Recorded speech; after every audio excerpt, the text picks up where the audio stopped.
Pour commencer aujourd'hui, une petite info insolite, disons. Il y aurait manifestement une petite fuite d'eau à l'Assemblée nationale qui a humidifié notre Premier ministre.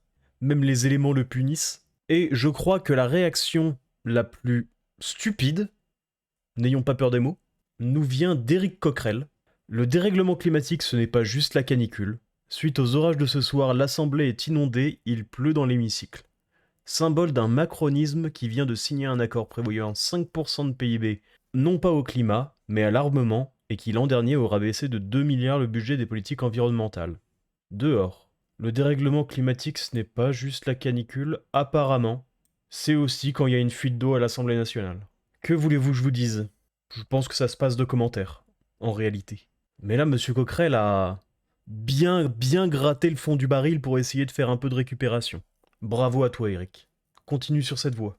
Avec ton coup sur Tom Cruise et les rodéos, déjà. Seulement 66 ans, mais les pas d'approche. Et pourquoi je dis que même les éléments punissent Monsieur Bayrou?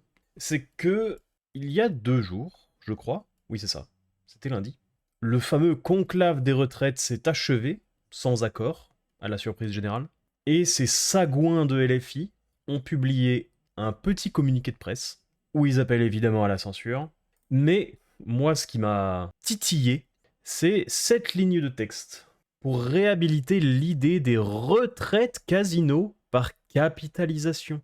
Alors, est-ce que LFI n'est soit jamais allé au casino, soit ne sait pas ce qu'est la bourse? Parce que c'est possible, hein. Ils sont peut-être juste jamais allés au casino, et ils ne savent pas que la maison gagne toujours au casino.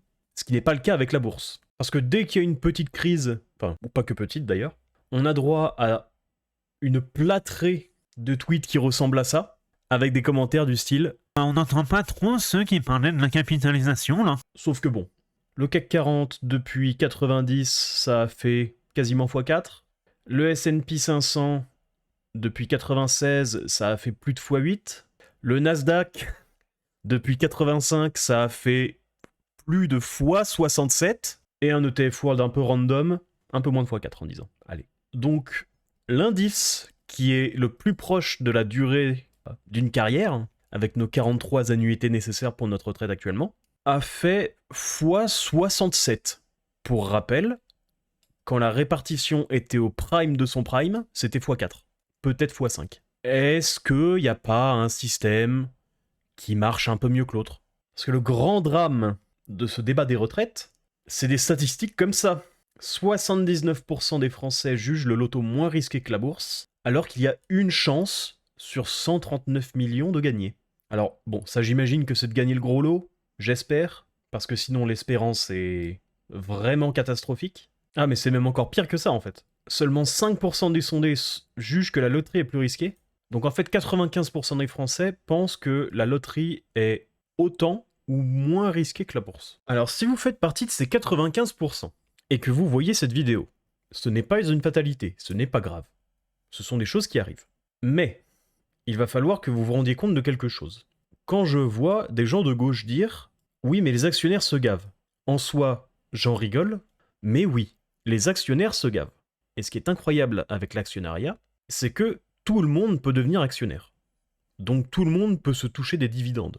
Si vous faites partie des 71% qui ne comprennent pas exactement le fonctionnement des placements, je vous assure qu'il y a des super tutoriels sur YouTube qui vous aideront très bien à comprendre. Si vous faites partie de ces 49% de Français qui jouent régulièrement, ou occasionnellement, si vous jouez pour le plaisir de jouer, allez-y, il n'y a pas de problème. Si vous jouez en espérant sincèrement gagner le gros lot, je ne peux que vous conseiller de mettre votre argent ailleurs. Trouvez-vous un ETF S&P 500 ou Nasdaq et... Même avec peu d'argent, ça change rien, ça aide. Si on prend la même croissance du Nasdaq, si vous mettez 100 € sur le Nasdaq, normalement dans 40 ans, ça a fait 67. Bon, ça marche pas comme ça, mais... Parce que, soyons honnêtes, le loto, vous avez ça de chance de gagner. C'est pas un investissement sérieux. Encore une fois, si vous jouez pour jouer, régalez-vous, faites ce que vous voulez de votre argent. Même si c'est pas pour jouer, vous faites ce que vous voulez de votre argent.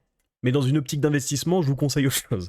Parce que l'investissement sur le long terme, sur 15 ans, on voit même plus la barre. Je crois que c'est 0,2% à 15 ans, de chance de perdre. Alors oui, les premières années, ça peut être dur, hein, ça peut faire peur, mais plus vous restez longtemps investi, moins il y a de chances de perdre. Ça, c'est quand même formidable. Inflation prise en compte d'ailleurs, je crois.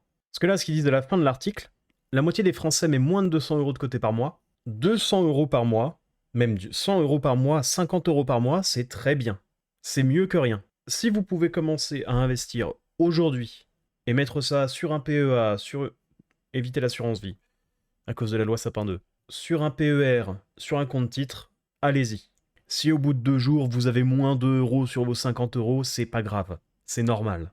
C'est le principe du marché. Si vous avez moins 10 au bout d'un mois parce qu'il y a eu un problème avec Trump, avec ses tarifs, c'est pas grave. Ça arrive. Malgré les crises, pour certaines assez violentes, malgré les crises, le S&P 500 a fait x8. Le CAC 40 a fait quasiment x4. Honnêtement, si vous avez de l'argent mis sur un livret A ou sur un quelconque compte bancaire rémunérateur, gardez-vous un filet de sécurité avec et mettez le reste en bourse. Le livret A est un impôt déguisé, qui suit même pas l'inflation maintenant. Donc renseignez-vous quel support utiliser, compte titre, PEA, PER, sur quoi vous voulez investir. Si vous commencez, je vous conseille les ETF, et quelle somme. Et si vous pouvez, tous les mois, vous alimentez le compte et vous placez votre argent. Il y a toujours un risque de perte, mais plus le temps passe, moins il y en a. Je vais sûrement commencer à faire des petits tutoriels d'investissement, donc si ça t'intéresse, n'hésite pas à me suivre sur X et sur cette chaîne pour ne pas les rater. Si la vidéo t'a plu, n'hésite pas à t'abonner, à regarder une autre vidéo, à faire un petit passage sur la chaîne principale, à liker et à commenter.